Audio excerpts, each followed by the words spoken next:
Patuloy po na umaasa yung mga guro natin na garnis at nakasanla, no?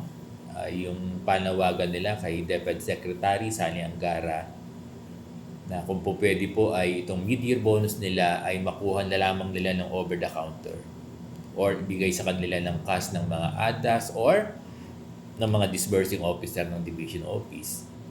Kasi po kung papasok sa ATM using the ADA, ADA, hindi po nila makukuha, hindi po nila magagamit, hindi po nila mahahawakan, hindi dadapo sa kamay nila kasi nakagarnish sila at yung iba'y nakasanla.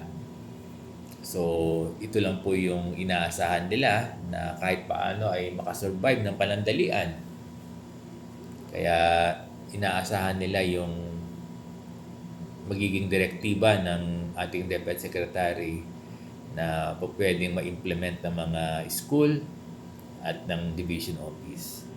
So sana po DepEd Secretary Sani Angara, kung maaari po sana ay mapayagan yung lahat ng gustong makuha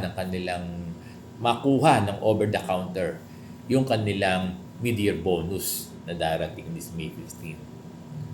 Talaga pong malaking bagay yan para sa mga guro natin na garnish na sanla. Lalo ngayon, panahon ng krisis. At talaga kahit sino ay nakakaramdam ng hirap dahil sa epekto ng krisis dahil sa gera. So sana po Dear DepEd Secretary, sana po ay mapagbigyan yung kahilingan. Marami po yan. Hindi lang po sila 10, hindi lang po sila 100. Nasa nasa 100,000 yung mga gurong nakasanla at nagarnis.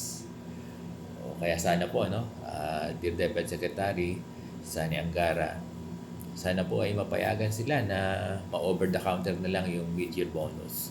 Yun po yung kanilang kahilingan. Sana po ay pagbigyan sila na dumapo sa kanilang kamay yung mid-year bonus nila. Kasi malaking bagay ito, malaking pera din to. Isang buong sahod din to, no, dear teachers. Tingnan natin kung sana ay paano ba? Sana ay mapagbigyan kayo, no? Sana ay mapagbigyan kayo. Ma-realize ng ating DepEd Secretary na dapat talaga na mahawakan niyo yung mid-year bonus. Lalo ngayon na kailangan. Sa panahon ngayon na talagang lahat na nangangailangan. Maraming salamat po.